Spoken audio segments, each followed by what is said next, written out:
السلام علیکم ورحمۃ اللہ وبرکاتہ۔ رب اشرح لی صدری ویسر لی امری واحلل عقدۃ من لسانی یفقہوا قولی۔ الحمدللہ، انشاءاللہ آج ہم جز 24 پڑھیں گے۔ کل ہم نے الحمدللہ سورۃ یاسین کا آغاز کیا تھا۔ سورۃ یاسین ان صورتوں میں سے ہے جو ہمارے معاشرے میں بہت زیادہ پڑھی جاتی ہے، لیکن افسوس کے ساتھ کہنا پڑتا ہے کہ اس کے ساتھ بہت سی ایسی باتیں بھی مشہور ہو گئی ہیں جو دراصل قرآن یا صحیح احادیث سے ثابت نہیں ہیں۔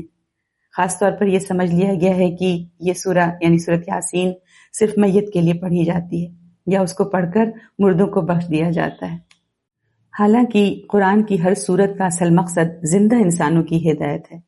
سورۃ یاسین بھی اسی طرح ایمان، آخرت اور اللہ کی قدرت کی یاد دہانی کرنے والی ایک عظیم سورت ہے۔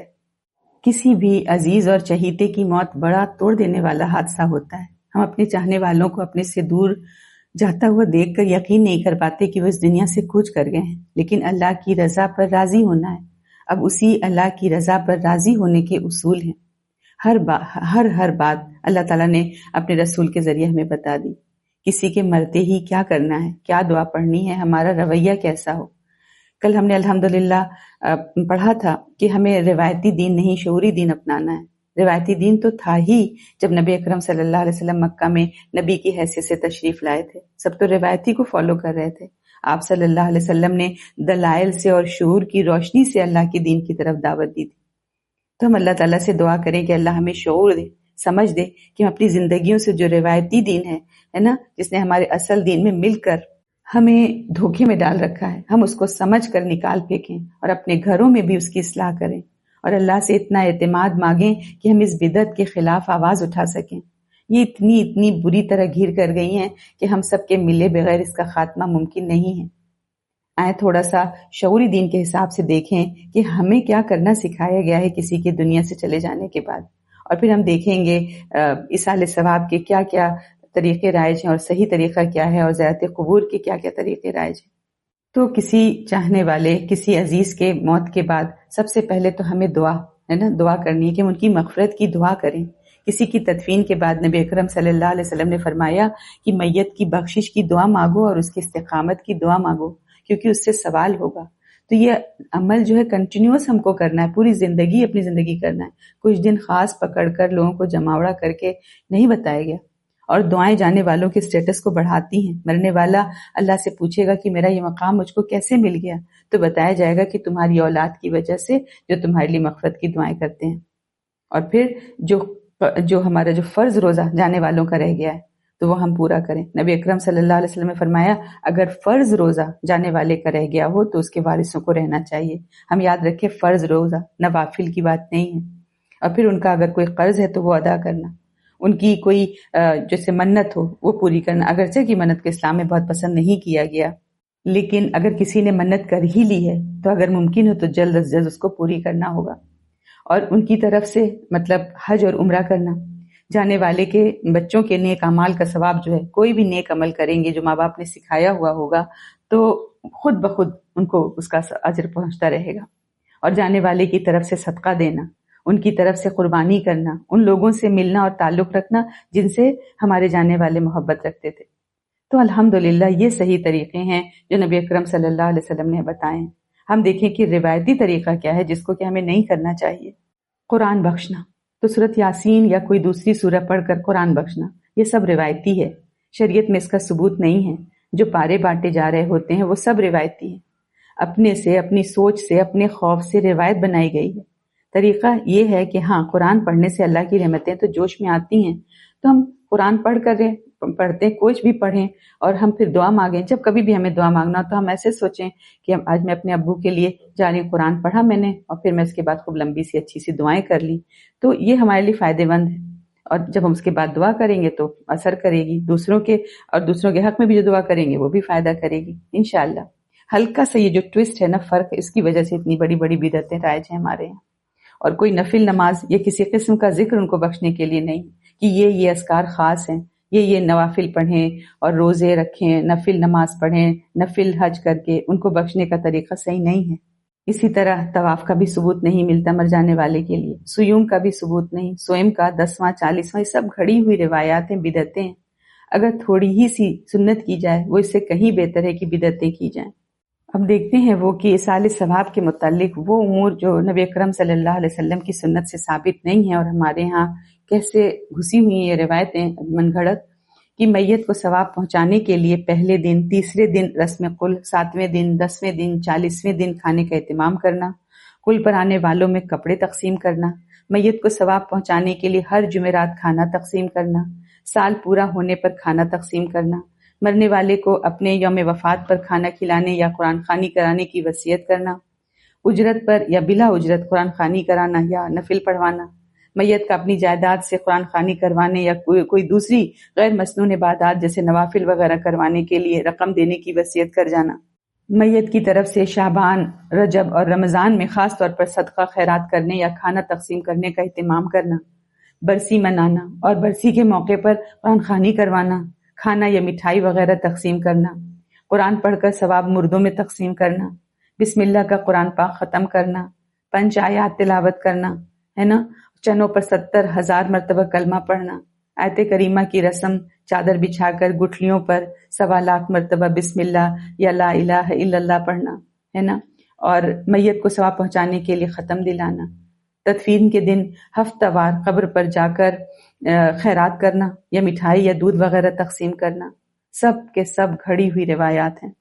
اسی کے ساتھ تھوڑا سا اس پہ بھی بات کرتے ہیں زیارت قبور کے متعلق، کہ بہت سارے امور جو سنت سے ثابت نہیں اور ہمارے یہاں رائج ہیں، جیسے سوموار اور جمعرات کو کا دن جو ہے زیارت قبور کے لیے خاص کر لینا، جمعہ کے دن والدین کی قبروں کی زیارت کے لیے مقرر کر لینا، یوم عاشورہ پر زیارت قبور کا اہتمام کرنا، شعبان کی 15ویں رات یعنی شب برأت قبروں پر چراغاں کرنا، قبر یا مزار پر نعت خوانی اور محفل سما منعقد کرنا، قبر یا مزار پر چراغ، روشنی، اگربتی وغیرہ جلانا، رجب، شعبان، رمضان یا عیدین کے موقع پر زیارت قبور کا اہتمام کرنا، زیارت قبور کے لیے وضو، تیمم یا غسل کرنا، زیارت قبور کے وقت 2 رکعت نفل ادا کرنا، زیارت قبور کے وقت صرف سورہ فاتحہ پڑھنا یعنی فاتحہ خوانی کروانا، زیارت قبور کے وقت سورۃ یاسین تلاوت کرنا، زیارت قبور کے وقت 11 مرتبہ قل هو اللہ پڑھنا، زیارت قبور کے بعد الٹے پاؤں واپس پلٹنا، قبرستان میں یا کسی مزار پر قرآن پاک رکھ دینا، نبیوں، ولیوں یا بزرگوں کی قبروں پر اپنی حاجتیں لکھ کر رکھنا یا بال کاٹ کر ڈالنا، فوت شدہ نبی، ولی یا بزرگ کو وسیلہ بناتے ہوئے یا اللہ بحرمت فلاں یا یہ بجاہ فلاں یا بابرکت فلاں میری دعا سن لے کے الفاظ استعمال کرنا، اپنے جسم کو قبر یا مزار کی دیوار سے لگانا یا اپنے رخسار سے قبر کو رگڑنا، اور عورتوں کا حاملہ ہونے کی نیت سے اپنے جسم کو قبر سے رگڑنا، اہل قبور کے لیے دعا کرتے وقت منہ قبر یا مزار کی طرف کرنا، کسی نبی، ولی یا بزرگ کی قبر پہ یہ الفاظ کہنا، اے فلاں میرے لیے اپنے رب سے دعا کیجیے، زیارت کرنے والوں کے ذریعے فوت شدہ نبی، ولی یا کسی بزرگ کو سلام بھیجوانا، کسی نبی، ولی یا بزرگ کی قبر پر دوسروں کی طرف سے سورۃ فاتحہ پڑھنا، نبیوں، ولیوں یا بزرگوں کی قبروں کی خاک کو شفا کا موجب سمجھنا، نبیوں، ولیوں یا بزرگوں کی قبروں پر چادریں چڑھانا، پھول ڈالنا یا خوشبو لگانا، یہ عقیدہ رکھنا کہ نبیوں، ولیوں، بزرگوں کی قبروں کے پاس دعا ضرور قبول ہوتی ہے، یہ عقیدہ رکھنا کہ نبیوں، ولیوں، بزرگوں کی قبروں یا مزاروں پر حاضری دینے سے میری صحت، میرا کاروبار، میری عزت، میرا عہدہ، میری وزارت یا میری صدارت وغیرہ قائم رہے گی، یہ عقیدہ رکھنا کہ نبیوں، ولیوں یا بزرگوں کی قبروں کے ارد گرد درختوں، دیواروں، پتھروں وغیرہ کو اس لیے ہاتھ نہیں لگانا چاہیے کہ اس سے نقصان ہوگا، فوت شدہ نبی، ولی یا بزرگ کی قبر پر دعا کرتے وقت یہ عقیدہ رکھنا کہ اپنی دنیاوی زندگی کی طرح اب بھی یہ میری گزارشات سن رہے ہیں، میرے احوال، اعمال اور نیت سے واقف ہیں، قبر یا مزار کو وسیلہ بنا کر دعا مانگنا، ہر جمعہ کو بقیع یعنی مدینہ منورہ کا قبرستان، اس کی زیارت کا اہتمام کرنا، نبی اکرم صلی اللہ علیہ وسلم کی قبر مبارک کی زیارت کے بعد لازماً بقیع کی زیارت کرنا، برکت حاصل کرنے کی نیت سے نبی اکرم صلی اللہ علیہ وسلم کی قبر کی جالیوں کو بوسہ دینا، چھونا یا اپنے جسم سے لگانا، نبی اکرم صلی اللہ علیہ وسلم کی قبر مبارک پر درود سلام پڑھنے کے بعد قرآن مجید کی آیت وَلَأَنَّهُمْ إِذْ ظَلَمُوا أَنفُسَهُمْ تلاوت کرنے کے بعد آپ صلی اللہ علیہ وسلم سے استغفار کی درخواست کرنا، نبی اکرم صلی اللہ علیہ وسلم کی قبر مبارک کی زیارت کے موقع پر بجاہ محمد اشفنی یا اللہ کہنا کہ یا اللہ محمد صلی اللہ علیہ وسلم کے صدقے وسیلے واسطے میری دعا قبول فرما کہنا. نبی اکرم صلی اللہ علیہ وسلم کی قبر مبارک پر دعا کرتے وقت الشفاعت یا رسول اللہ، الامان یا رسول اللہ، التوسل بک یا رسول اللہ وغیرہ کہنا. نبی اکرم صلی اللہ علیہ وسلم کی قبر مبارک پر قرآن خوانی یا نعت خوانی کی نیت کر کے جانا. قبر مبارک کی زیارت کے وقت یہ عقیدہ رکھنا کہ جس طرح نبی اکرم صلی اللہ علیہ وسلم اپنی حیات طیبہ میں خدمت مبارک میں حاضر ہونے والوں کی گزارشات سنتے تھے، اسی طرح میری گزارشات اب بھی سن رہے ہیں. نبی اکرم صلی اللہ علیہ وسلم کی قبر مبارک کی زیارت کے وقت یہ عقیدہ رکھنا کہ نبی اکرم صلی اللہ علیہ وسلم کی قبر مبارک پر حاضر ہونے والے لوگوں کے احوال، اعمال اور نیتوں سے آپ واقف ہیں. مدینہ منورہ جانے والوں کے ذریعے آپ کو سلام بھجوانا. دعا کرتے وقت اپنا رخ قبلہ کے بجائے نبی اکرم صلی اللہ علیہ وسلم کی قبر مبارک کی طرف کر لینا. سب کے سب روایتی، سب کے سب من گھڑت، سب کے سب بدعت ہیں. اللہ تعالی ہمیں شعور دے، ہے نا، اور ہم سب یہ عہد لیں کہ ہم اس کو قرآن اور حدیث سے سیکھیں گے انشاءاللہ. ہم دیکھیں کہ نبی اکرم صلی اللہ علیہ وسلم نے دین تو ہمیں پورا کا پورا دے دیا، اس میں کوئی کمی نہیں چھوڑی. صحابہ کرام نے اسے سیکھا، سکھایا، اس پر عمل کیا. پھر تابعین، طبع تابعین اور ہمارے بزرگوں نے اس کی بڑی حفاظت کی. دین کی ہر بات بالکل واضح موجود ہے. لیکن مسئلہ یہ ہوا کہ وقت کے ساتھ ساتھ ہم نے دین کے اندر بہت سی اپنی طرف سے چیزیں شامل کر لی. ہمیں تو ان کا شکر ادا کرنا چاہیے کہ ہر بات کو انہوں نے سوال اور جواب کے انداز میں، عمل کے انداز میں ہر چیز کر کے واضح کر دیا ہے ہمارے سامنے. تو ہمیں تو اس شعر کو عملی جامہ پہنانا چاہیے کہ میرے رہنما تیرا شکریہ کروں کس زباں سے بھلا ادا، میری زندگی کی اندھیری شب میں چراغ فکر جلا دیا. بجائے اس کے کہ ہم غور و فکر کرتے ہے نا، ہم نے بہت سی چیزیں جو ہیں رسموں کے طور پر، روایتوں کے طور پر اپنے دین میں شامل کر لی، ان کو دین کا حصہ بنا لیا، اور پھر آہستہ آہستہ ہم نے انہی کو دین بھی سمجھ لیا، اور پھر ہم اسی پر مطمئن بھی ہو گئے کہ بس یہی دین ہے. حالانکہ اگر ہم نبی اکرم صلی اللہ علیہ وسلم کی اصل تعلیمات کو دیکھیں تو وہ کتنی صاف، کتنی سیدھی اور کتنی واضح ہیں. ان میں کسی قسم کی الجھن نہیں ہے. نبی اکرم صلی اللہ علیہ وسلم سے تو محبت الحمدللہ ہر مسلمان کو، اس میں کوئی شک نہیں ہے. لیکن اسلام میں محبت بھی وہی معتبر ہے جو اللہ اس کے رسول نے بتائی. محبت کا طریقہ بھی وہی ہونا چاہیے جو انہوں نے سکھایا ہے. ہم اپنی طرف سے محبت کے نئے طریقے نہیں بنا سکتے، کیونکہ کبھی کبھی محبت کے نام پر انسان بہت کچھ کرنے لگتا ہے، لیکن ضروری نہیں کہ وہ اللہ کے یہاں قبول بھی ہو. قبول وہی چیز ہوگی جو نبی اکرم صلی اللہ علیہ وسلم کے طریقے کے مطابق ہوگی. ہم بہت کچھ دین سمجھ کر رہے ہوتے ہیں، لیکن وہ اللہ کے یہاں قابل قبول نہیں ہے، وہ صحیح نہیں ہے. جیسے کسی نے کہا ہے نا کہ تیرے حسن خلق کی ایک رمق میری زندگی میں نہ مل سکی، میں اسی میں خوش ہوں کہ شہر کے در و بام کو تو سجا دیا. میں تیرے مزار کی جالیوں ہی کی مدحتوں میں مگن رہا، تیرے دشمنوں نے تیرے چمن میں خزاں کا جال بچھا دیا. تیرے سور و بدر کے باب کے میں ورق الٹ کر گزر گیا، مجھے صرف تیری حکایتوں کی روایتوں نے مزہ دیا. یہ میری عقیدت بے بسر، یہ میری ارادت بے ثمر، مجھے میرے دعوے عشق نے نہ صنم دیا نہ خدا دیا. ہم میں سے کوئی بھی ایسا نہیں کہ جسے اپنے چاہنے والوں سے بچھڑنے کا غم نہیں، کسے ان کی محبت بے چین نہیں کرتی. لیکن ہمارے لیے محبت کا یہ طریقہ صحیح نہیں. ہم اللہ کی رضا پر راضی ہیں، ہم اللہ کی رضا والے کام ہی کریں گے انشاءاللہ. اللہ تعالیٰ ہمارے حال پر رحم فرمائے اور ہمیں ہدایت دے. تو انشاءاللہ ہم اس کو قرآن اور حدیث سے سیکھنے کا عہد لیں اور پھر اس کے مطابق عمل کریں. وقت بہت کم ہے. اگر اپنی ذمہ داری ہم نہیں سمجھے اور انہی روایتی من گھڑت روایات پر عمل کرتے کرتے چلے گئے تو بدعتی کی شکل لے کر پہنچیں گے. رب اعینی علی ذکرک و شکرک و حسن عبادتک. آمین. آگے بڑھتے ہیں. الحمدللہ. کل آپ میں سے کسی نے ایک بہت اہم سوال کیا تھا کہ بعض دفعہ ہم صدقہ بھی کرتے ہیں، دعا بھی کرتے ہیں، نیکیاں بھی کرنے کی کوشش بھی کرتے ہیں، پھر بھی مشکلات کیوں ختم نہیں ہوتی، ہے نا.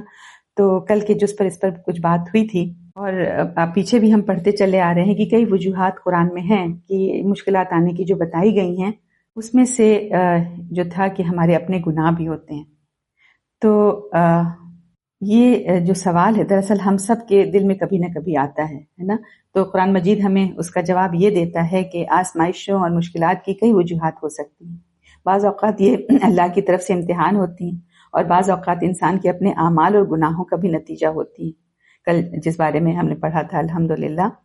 تو اور ہم صحیح میں یہ سنتے ہیں، لوگ کہتے ہیں بعض دفعہ کہ ہم تو صدقہ بھی کر رہے ہیں پھر بھی مشکل دور نہیں ہو رہی ہے، ہم تو دعائیں مانگ رہے ہیں پھر بھی مشکل دور نہیں ہو رہی ہے، ہم تو آیت الکرسی بھی پڑھ رہے ہیں، ہم تو سفر کی دعا بھی گھر سے پڑھ کر نکلے، اس کے باوجود ایکسیڈنٹ ہو گیا۔ تو ایسی باتیں ہم سنتے ہیں، کرتے بھی ہیں، ہے نا، نعوذ باللہ۔ تو جب کوئی ایسی صورتحال سامنے آئے، مشکل پڑے، تو بہت عقل مندی ہے کہ ہم پہلے اپنے اندر جھانکیں۔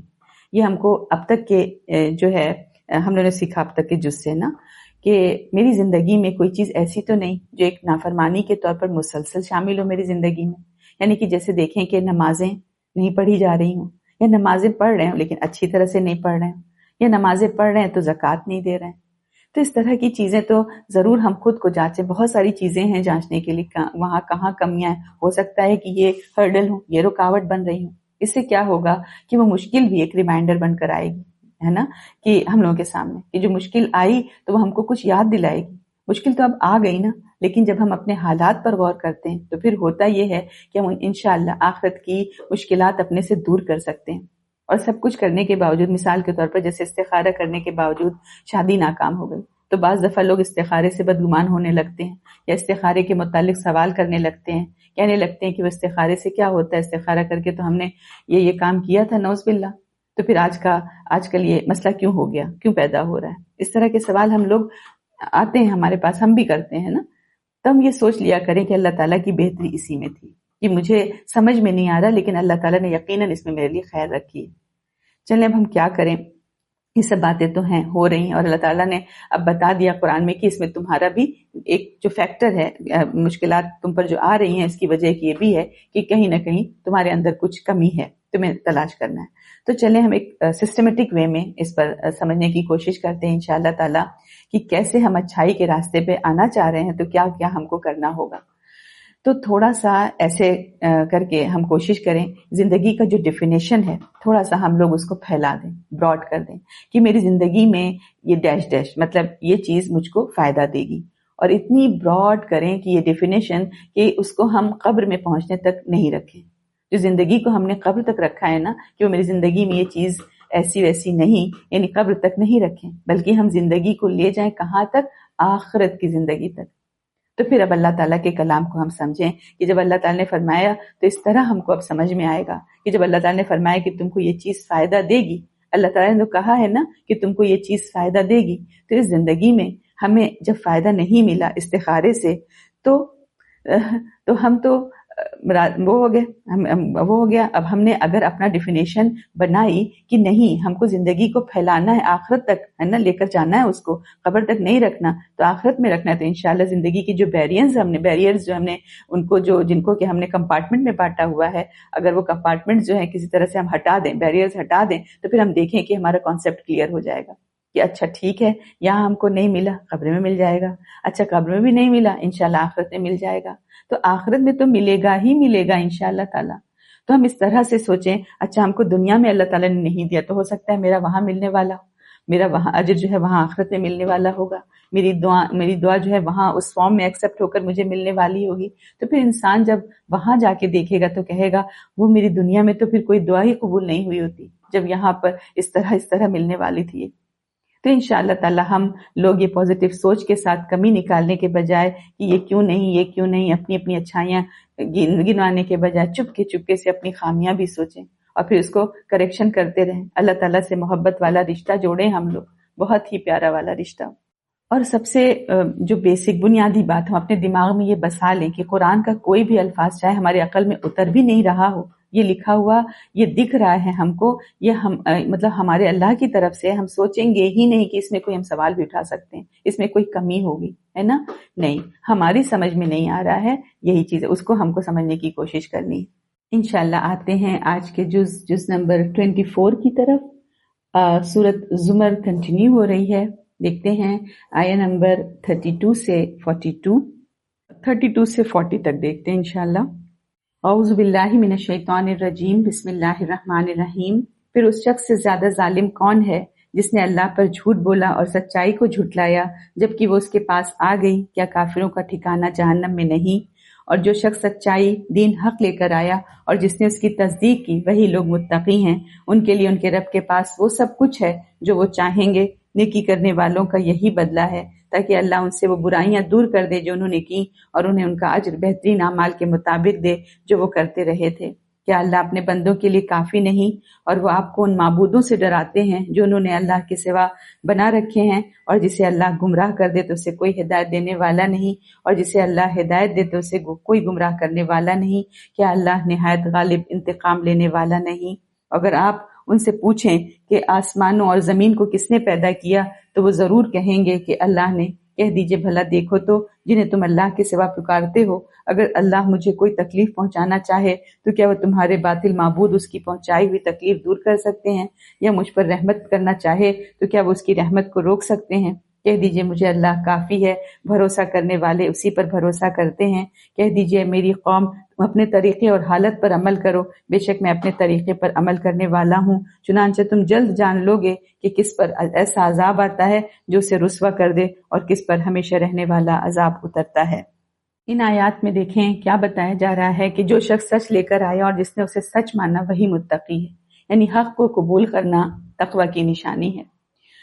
جنت میں خواہش پوری ہوں گی، مومن کا سہارا صرف اللہ ہے، اور مشرک بھی اللہ کو خالق مانتے تھے مگر عبادت میں شرک کیا کرتے تھے۔ حق اور باطل کا فیصلہ آخرکار واضح ہو جاتا ہے، تو آخرت میں تمام جھگڑوں کا فیصلہ ہوگا۔ حق کو قبول کرنا تقوی کی نشانی ہے اور اللہ مومن کے لیے کافی ہے۔ ہدایت اور گمراہی اللہ کے اختیار میں ہے، انجام میں جو ہے حق ہی غالب ہوتا ہے۔ آگے ہے آیت نمبر 41 سے 50۔ بلا شبہ ہم نے لوگوں کے لیے آپ پر یہ کتاب حق کے ساتھ نازل کی ہے، پھر جس نے ہدایت پائی تو اپنے ہی بھلے کے لیے، اور جو گمراہ ہو تو بس اس کی گمراہی کا وبال اسی پر ہے اور آپ ان کے ذمہ دار نہیں۔ اللہ ہی موت کے وقت جانیں قبض کرتا ہے، اور جس کی موت نہیں آئی ہوتی اسے اس کی نیند میں قبض کرتا ہے، پھر وہ اس روح کو روک لیتا ہے جس پر اس نے موت کا فیصلہ کر دیا، اور دوسری کو ایک مقرر وقت تک واپس بھیج دیتا ہے۔ بلا شبہ اس میں ان لوگوں کے لیے نشانیاں ہیں جو غور و فکر کرتے ہیں۔ کیا انہوں نے اللہ کے سوا سفارشی بنا رکھے ہیں؟ کہہ دیجئے خواہ وہ کسی چیز کا بھی اختیار نہ رکھتے ہوں اور نہ کچھ سمجھتے ہوں پھر بھی وہ سفارشی ہیں۔ کہہ دیجئے ساری سفارش اللہ ہی کے اختیار میں ہے، آسمان اور زمین میں اسی کی بادشاہی ہے، پھر تم اسی کی طرف لوٹائے جاؤ گے۔ اور جب تنہا اللہ کا ذکر کیا جاتا ہے تو ان لوگوں کے دل کڑھنے لگتے ہیں جو آخرت پر ایمان نہیں رکھتے، اور جب اللہ کے سوا دوسروں کا ذکر کیا جاتا ہے تو اس وقت وہ بڑے خوش ہوتے ہیں۔ آپ کہیے اے اللہ آسمانوں اور زمین کے پیدا کرنے والے، چھپے اور ظاہر کے جاننے والے، تو ہی اپنے بندوں کے درمیان ان باتوں کا فیصلہ کرے گا جن میں اختلاف کیا کرتے تھے، اور اگر ان ظالموں کے پاس وہ سب کچھ ہو جو زمین میں ہے اور اس کے ساتھ اتنا ہی اور ہو تو وہ روز قیامت برے عذاب سے بچنے کے لیے اسے ضرور فدیے میں دیں گے، اور ان کے لیے اللہ کی طرف سے وہ عذاب ظاہر ہو جائے گا جس کا وہ گمان بھی نہیں رکھتے تھے، اور ان کے لیے ان کے عملوں کی برائیاں ظاہر ہو جائیں گی اور انہیں وہ عذاب گھیر لے گا جس کا وہ مذاق اڑایا کرتے تھے۔ پھر جب انسان کو کوئی تکلیف پہنچتی ہے تو وہ ہمیں پکارتا ہے، اور جب ہم اپنی طرف سے اسے کوئی نعمت عطا کر دیتے ہیں تو وہ کہتا ہے بس مجھے تو یہ میرے علم کی بدولت دی گئی ہے۔ نہیں، بلکہ وہ تو ایک آزمائش ہے، لیکن ان میں سے اکثر نہیں جانتے۔ بے شک یہی بات ان لوگوں نے بھی کہی تھی جو ان سے پہلے ہوئے، پھر ان کے کام نہ آیا جو وہ کماتے تھے۔ ان آیات میں دیکھیں بتایا گیا کہ ہدایت یا گمراہی کا نتیجہ خود انسان کو بھگتنا پڑتا ہے، اور پھر فرمایا کہ نیند اور موت دونوں اللہ کے اختیار میں ہیں، شفاعت بھی اللہ کے اذن کے بغیر ممکن نہیں ہے، اصل اختیار صرف اللہ کے پاس ہے۔ اور پھر دیکھیں شرک جو ہے دل کی بیماری ہے، فرمایا جب یہ صرف اللہ کا ذکر کیا جاتا ہے تو آخرت پر ایمان نہیں رکھتے، نہ رکھنے والوں کے دل تنگ ہو جاتے ہیں، اور جب اس کے سوا دوسروں کا ذکر کیا جاتا ہے تو وہ خوش ہو جاتے ہیں۔ تو یہ دل کی بیماری ہے، شرک جو ہے دل کی بیماری، اور آخرت کا عذاب انسان کے تصور سے بھی بہت زیادہ سخت ہوگا۔ اور پھر فرمایا کہ آیت نمبر 49 اور 50 میں کہ جب انسان کو تکلیف پہنچتی ہے تو ہمیں پکارتا ہے، اور جب ہم اسے نعمت دیتے ہیں تو کہتا ہے یہ تو مجھے میرے علم کی وجہ سے ملی ہے، حالانکہ یہ آزمائش ہے۔ تو نعمت پر غرور انسان کو گمراہ کر دیتا ہے۔ تو ان ساری آیات میں جو ہمارے لیے سبق ہے کہ ہدایت اور گمراہی کا اثر انسان پر ہی پڑتا ہے نا۔ موت اور زندگی اللہ کے اختیار میں ہے، شفاعت کا اختیار صرف اللہ کے پاس ہے، نعمت بھی آزمائش ہو سکتی ہے۔ آگے ہے نمبر 51 سے 60۔ چنانچہ انہیں ان کے عملوں کی سزا ملی، اور ان میں سے جن لوگوں نے ظلم کیا جلد انہیں بھی ان کے عملوں کی سزا ملے گی، اور وہ اللہ کو عاجز نہیں کر سکتے۔ کیا انہیں معلوم نہیں کہ بے شک اللہ ہی ہے جس کے لیے چاہے رزق کشادہ کرتا ہے اور تنگ کرتا ہے؟ بلا شبہ اس میں ان لوگوں کے لیے نشانیاں ہیں جو ایمان رکھتے ہیں۔ آپ کہہ دیجئے اللہ فرماتا ہے اے میرے بندو جنہوں نے اپنی جانوں پر ظلم کیا ہے، تم اللہ کی رحمت سے مایوس نہ ہو، بے شک اللہ سب گناہ معاف کر دیتا ہے، بے شک وہی بڑا بخشنے والا اور رحم کرنے والا ہے۔ اور تم اپنے رب کی طرف رجوع کرو اور اس کے فرمانبردار ہو جاؤ، اس سے پہلے کہ تم پر عذاب آ جائے پھر تمہاری مدد نہ کی جائے گی، اور تم اس سے بہترین چیز کی پیروی کرو جو تمہارے رب کی طرف تمہاری طرف نازل کی گئی ہے، اور اس سے پہلے کہ تم پر اچانک عذاب آ جائے جبکہ تمہیں اس کی خبر تک نہ ہو۔ ایسا نہ ہو کہ کوئی شخص کہے ہائے افسوس اس پر جو میں نے اللہ کے حق اطاعت میں کوتاہی کی اور بلا شبہ مذاق اڑانے والوں میں شامل رہا، یا وہ کہے اگر بے شک اللہ مجھے ہدایت دیتا تو میں ضرور متقیوں میں سے ہو جاتا، یا وہ جس وقت عذاب دیکھے تو یہ کہے کاش کہ میرے لیے ایک بار لوٹنا ہو تو میں نیکوکاروں میں سے ہو جاؤں۔ اللہ فرمائے گا کیوں نہیں، تیرے پاس میری آیات آئیں تو تو نے انہیں جھٹلایا اور تو نے تکبر کیا اور تو کافروں میں سے تھا۔ اور آپ قیامت کے روز انہیں دیکھیں گے جنہوں نے دنیا میں اللہ پر جھوٹ باندھا کہ ان کے منہ کالے ہوں گے، کیا تکبر کرنے والوں کا ٹھکانہ جہنم میں نہیں ہے۔ ان آیات میں بتایا کہ رزق کی فراخی یا تنگی اللہ تعالیٰ کی حکمت سے ہوتی ہے، صرف انسان کی صلاحیت سے نہیں ہے۔ یہ قرآن کی سب سے زیادہ امید دلانے والی آیت ہے۔ یہ اے نبی کہہ دیجئے اے میرے بندو جنہوں نے اپنی جانوں پر زیادتی کی ہے، اللہ کی رحمت سے نا امید نہ ہو، بے شک اللہ سب گناہ معاف کر دیتا ہے۔ یعنی توبہ کا دروازہ ہمیشہ کھلا ہے۔ توبہ میں تاخیر جو ہے خطرناک ہو سکتی ہے۔ پھر بتایا کہ غفلت کے بعد انسان کو شدید پچھتاوا ہوگا، اور پھر یہ فرمایا کہ اللہ تعالیٰ فرماتے ہیں کہ میری آیت تمہارے پاس آئی تھی مگر تم نے انہیں جھٹلایا اور تکبر کیا، اور قیامت کے دن جھوٹ باندھنے والوں کے چہرے سیاہ ہوں گے۔ یعنی تکبر اور انکار کا انجام رسوائی ہے۔ رزق اللہ تعالیٰ کے اختیار میں ہے، توبہ کا دروازہ ہمیشہ کھلا ہے۔ ہدایت آنے کے بعد انکار بڑا جرم ہے، تکبر انسان کو ہلاکت تک لے جاتا ہے۔ آگے ہے آیت نمبر 61 سے 70۔ اور جن لوگوں نے تقوی اختیار کیا اللہ انہیں ان کی کامیابی کے سبب نجات دے گا، انہیں کوئی تکلیف نہیں پہنچے گی اور نہ وہ غمگین ہوں گے۔ اللہ ہی ہر چیز کا خالق ہے اور وہ ہر چیز پر نگہبان ہے، اسی کے پاس آسمانوں اور زمین کی چابیاں ہیں، اور جن لوگوں نے اللہ کی آیات کا انکار کیا وہی لوگ خسارہ اٹھانے والے ہیں۔ کہہ دیجئے اے جاہلو، کیا تم مجھے غیر اللہ کے بارے میں حکم دیتے ہو کہ میں ان کی عبادت کروں؟ اور بلا شبہ آپ کی طرف اور ان لوگوں کی طرف جو آپ سے پہلے ہوئے یہ وحی کی گئی کہ اگر آپ نے شرک کیا تو آپ کے اعمال ضرور ضائع ہو جائیں گے اور آپ خسارہ ضرور اٹھانے والوں میں سے شامل ہو جائیں گے، بلکہ آپ اللہ ہی کی عبادت کریں اور شکر گزاروں میں سے ہو جائیں۔ اور انہوں نے اللہ کی قدر نہیں کی جیسا کہ اس کی قدر کرنے کا حق ہے، اور قیامت کے دن ساری زمین اس کی مٹھی میں ہوگی اور آسمان اس کے دائیں ہاتھ میں لپٹے ہوں گے، وہ پاک ہے اور اس شرک سے بالاتر ہے جو وہ کرتے ہیں۔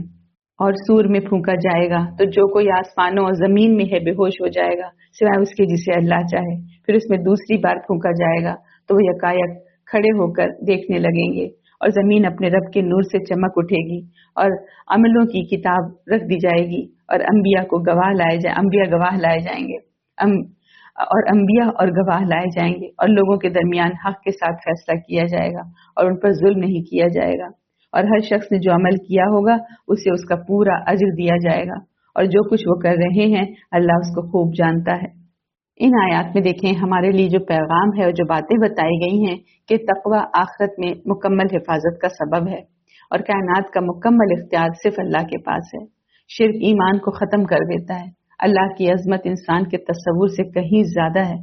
قیامت کا دیکھیں عظیم منظر کہ سور پھونکا جائے گا تو سب بے ہوش ہو جائیں گے، پھر دوبارہ پھونکا جائے گا تو سب کھڑے دیکھ رہے ہوں گے، اور زمین اپنے رب کے نور سے روشن ہو جائے گی، پھر ہر شخص کو اس کے اعمال کا پورا پورا بدلہ دیا جائے گا، اور اللہ خوب جانتا ہے جو وہ کرتے تھے، تو آخرت میں مکمل انصاف ہوگا۔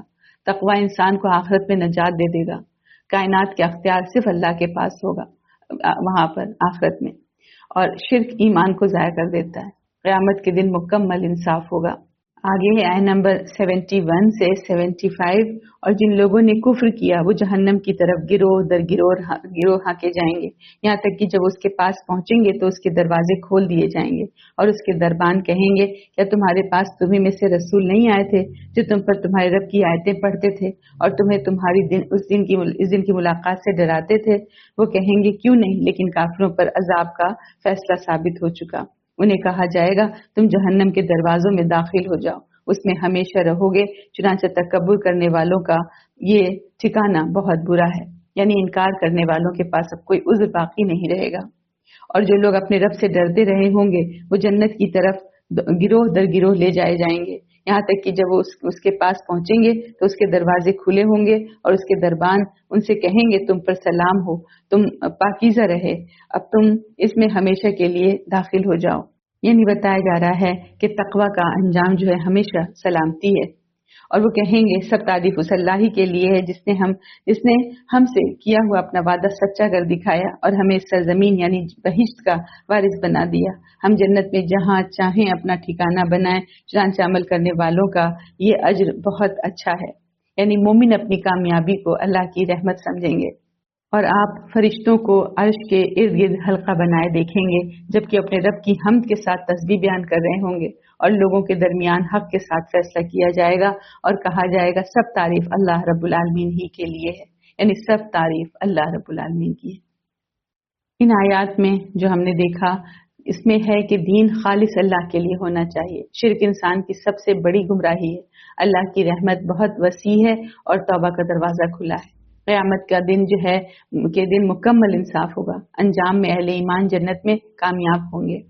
الحمدللہ سورۃ زمر مکمل ہوئی۔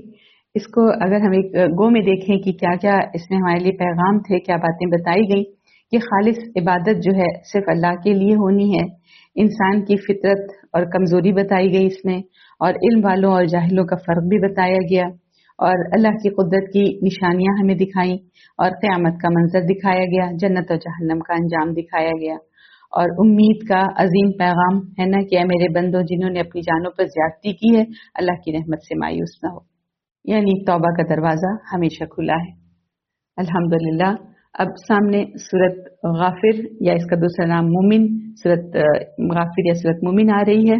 الحمدللہ تو یہ سورت یعنی سورت مومن مکی صورت ہے، یہ مکہ کے اس دور میں نازل ہوئی جب قریش کی مخالفت شدید ہو چکی تھی اور مسلمانوں پر دباؤ بڑھ رہا تھا۔